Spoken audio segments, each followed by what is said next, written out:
This is Dan Drake on VisitorNetworkTV.com, and we are delighted to be with John O'Connor today. John is a former restaurateur who's still in the food business, and we may get to that if we have time, but I want to talk about the restaurant business with you on Nantucket, John, since, as you just put it, you don't have a dog in the game anymore. Right. I think I said fight. But... Well, whatever. I did mix my metaphors there. Anyway, but how do you see, I mean, you've been out of the restaurant business now for, about 3 years? No, it's actually closer to 6. Is it that long? Yeah. Ooh, time does go by. And we do miss the Atlantic Cafe, by the way. We really do. I do too. But what's changed in that 6 years?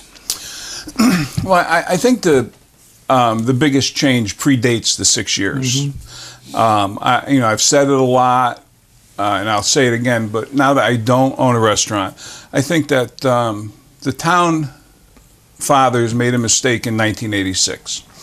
They did a home rule petition to change the amount of liquor licenses. Now, liquor licenses in every town in America is a factor of population. And it's usually about one liquor license for 5,000 people, and for year-round.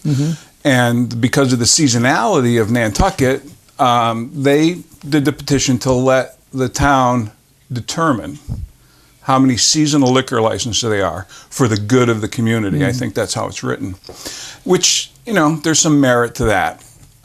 So they did that. Now, when Did they change the year-round rules as well? No, the year-round is still the same. I'm not sure about the number, but it's probably under 10. So we used to have three types of licenses. We had a short season, a long season, which was 9 months. The short season would be an example. It was 3 or 4 months. The Straight Wharf restaurant would be an example. Yeah, the Wood Box used to have one. Yeah, the places that were just open for the high season. And it used to be... and then a place like the Boarding House would be an example of or now I guess maybe they're on a short season now, I don't know. But, I don't know. They used to be year-round. Yeah. All right. So we went, the last fight for a liquor license was 21 Federal when Chick opened it. I mean, I don't know if you remember it, but I don't really it was a big fight. Do we need another liquor license? It's a family restaurant. And that all changed because now they can just give any seasonal liquor license. But what they changed was, and I happened to be at the meeting, totally surprised. I forgot what selectmen said, well, why don't we just change all the liquor licenses, the seasonal liquor licenses, to 9 months? And everyone said, sounds good, okay. That was it, no discussion. I was taken aback. So what that means is, if you have a year-round liquor license, you have the most strict rules. You can't be closed for more than 30 days. You have to be open a minimum of 4 days a week, and you have to be open year-round. A seasonal liquor license they don't have those rules. They can basically open and close whenever they want in a 9-month period. So now, when we had a 6-month license, after Columbus Day, the handful of year-round licenses would basically have it to themselves. So they would be able to have the weekend after Columbus Day, Thanksgiving, Stroll, and Christmas season. And you needed that business to make it through January, February, March. Well, now the seasonal liquor licenses basically can open anytime they want. They can, some place, I won't mention any names, because it's not their fault, and I would probably do the same thing, but you can close a summer restaurant and open it for Thanksgiving and Stroll weekend. That takes all the motivation and profit margin from the year-round restaurants. So they don't make enough money to make it through the winter. And what's the motivation to stay open, to have a year-round liquor license? To stay open January, February, and March? We have a new guest. We have another friend here. I would swat it, but Peter might be watching. And so I really think that the cards are stacked against the restaurant business. When we opened the cafe, or when I took over the cafe, there were 33 liquor licenses. How many do we have today? I have no idea. Come on, take a guess. 46. 90. 90? 90. Does that include clubs and that kind of thing? 90 liquor licenses. I'm not exactly sure, but I'd say it includes everything. But still, it's a huge number. It's a huge number. But the pie hasn't gotten any bigger, and in some, for periods of time, it has actually shrunk.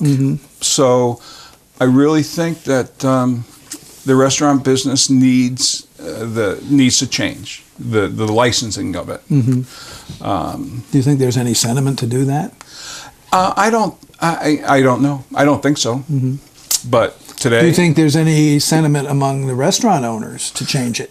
Yes. Now I think that people are seeing it because, people come to Nantucket, and part of the reason, not just the restaurants, of course, but they want to have familiar things. And I remember, and it's not just the Atlantic Cafe, but people would come in and say, I know I'm on Nantucket now because I'm having zucchini sticks at the AC, or I'm at Captain Toby's. Captain Toby's is a good example because it's not around anymore right, either. and that was ours for a while, or the tap room. Right. But, people want to come back and have familiar things, and it's a generational thing. I still have people who came in with their parents, then they came as adults, and then they brought their children here. But hasn't there been another change for a place like the Atlantic Cafe or possibly the Rose and Crown and other of that sort of restaurant where the crowd that used to come in to drink after work is a very different crowd today than it was, let's say, 10 years ago and certainly 30 years ago? Oh, of course. But, people associated, the Atlantic Cafe as a bar, but, as 70% of our business was food. Yes, the smoking, right? No smoking, which is great, but it really hurt the bar business. Right. And also the new attitudes about drinking and driving. But also the fact that the nature, for example, in the summertime, the nature of the workforce has changed too. You don't have I hesitate to say college student, but they work, a lot of them were college students who could drink legally. Right. But now the people who are doing many of those same jobs are people who have to send money home. Right. So there isn't the disposable income in the workforce. But that was, in the summertime, that's a small portion. Right. We're really still dealing with our visitors, and there's still a very robust right. drinking, what's the word? Community. Community, there you go. People come here to have a good time and relax and feel comfortable. And I think that, it really hurt Nantucket that a lot of the restaurants have changed so much. And the thing is, if you'll notice that we've had more turnovers in restaurants. And that's because it's really hard to make a living. There's always some restaurants who are going to do well, period. Great chefs, great market, great marketing, yeah. And they're going to do well. But all in all, there's very few people that I know. I'm still involved peripherally in the restaurant business, and that's where most of my friends are. They're struggling, and other costs have gotten outrageous. Things that you didn't even factor in. You used to factor utilities as 5%. It didn't matter what it was. But the water and sewer, outrageous. We were paying at the Atlantic Cafe at the end $800 or $900 a week for water and sewer. A week? A week, $3,500 a month. Electricity, since we have the extension cords, has gotten expensive. Right, for everybody. For everybody, but commercial pays more. Yeah. And heating fuel. All these utilities. What about things like if you use napkins and tablecloths and that kind of thing? That's a whole other issue, right? Right. But those prices have pretty much everything's getting more expensive. But I think that utilities and insurance are big hits, and health insurance. Right. The onus is on the operator to supply it. It's a big expense, and people think that you buy a beer for $1 and sell it for $5, but the average restaurant in America works on a 5 to 7% margin, and that's it. If you can it doesn't take much to tip that out of whack. It doesn't. And there's also another thing is how prolific the use of debit and credit cards are. In the old days, date myself, we used to do 30% credit cards, and now it's 90%. And so there's a cost there. It's 3 cents, say. That's right. So you're not working on $1, you're working on 97 cents. That's right. So that's 3%. Now, if we're working on a 5 to 8% margin, and I'm not saying every restaurant does that, but national average. So it's very, very difficult to to make money in the restaurant business. It always has, but there are more challenges. How do you see it shaking out? I truly believe that we have to reduce the number of liquor licenses. I think that we should do a moratorium on not giving any new ones out, and there should be a number that they can live with. And if anybody turns a liquor license in, don't replace it. They have to take a serious look at, is there a need? Is it benefiting the community? You know, on the mainland, if you try, actually in the mainland, a lot of times the liquor licenses are owned by the business. Here we just rent them. Right.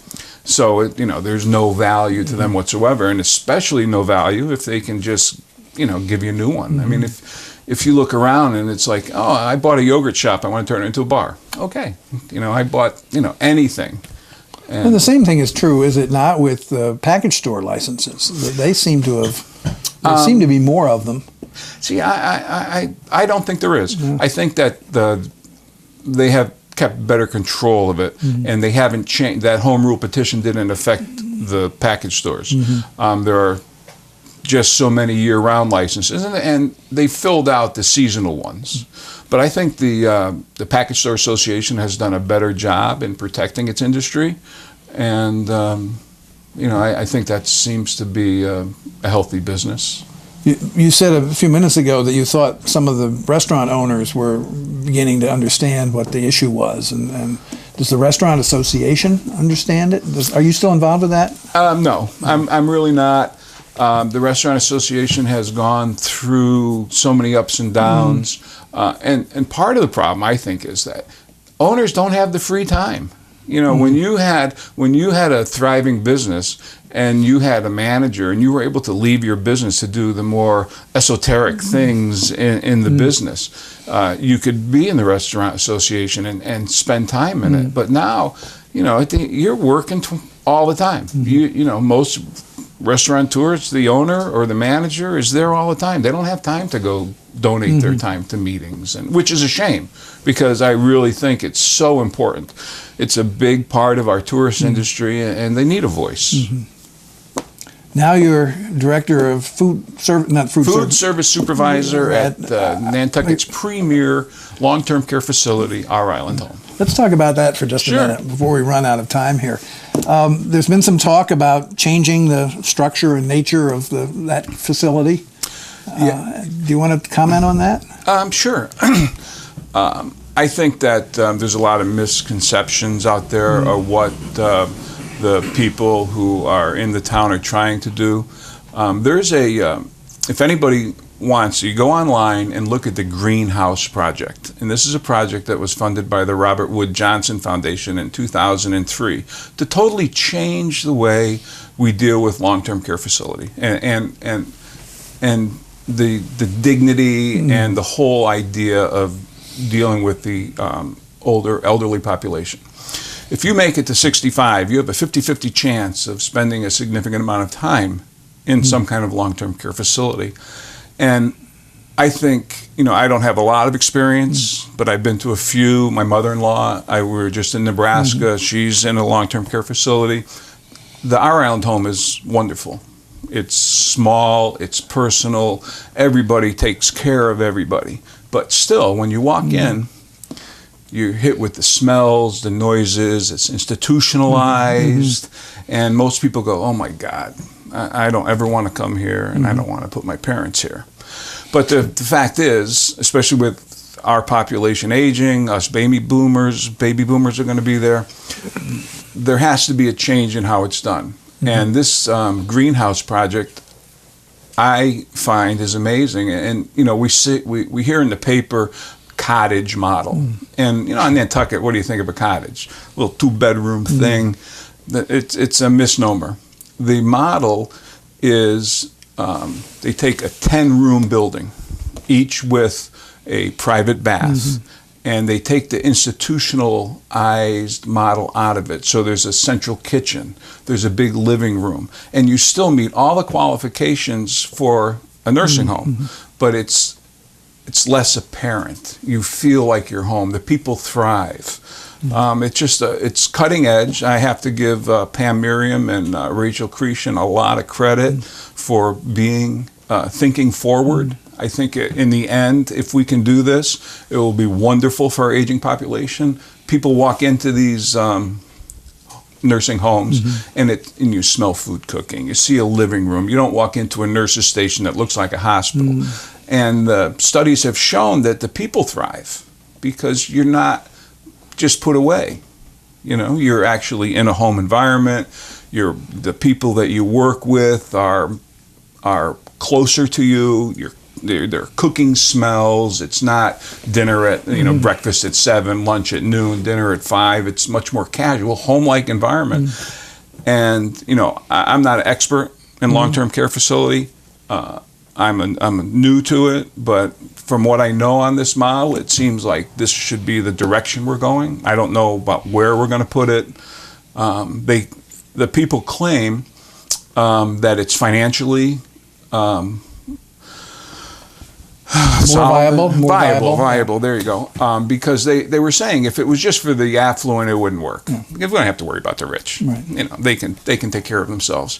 But with this model, not just they can pay for it. It could be viable for the average person, and in a much more humane and dignified way. There's a lot of dignity issues in long-term care. That's right. So. Well, it's something we're looking forward to hearing more about as the whole process unfolds. But I just want to end on another note, which is that a good friend of yours, Kate O'Connor, has just taken over as the food services director at My Comet Golf Club. Yes, she has, and she loves it. It's been a struggle for us the last few years, but the tide has turned, and we're on our way back. Kate, I know she'll do great there.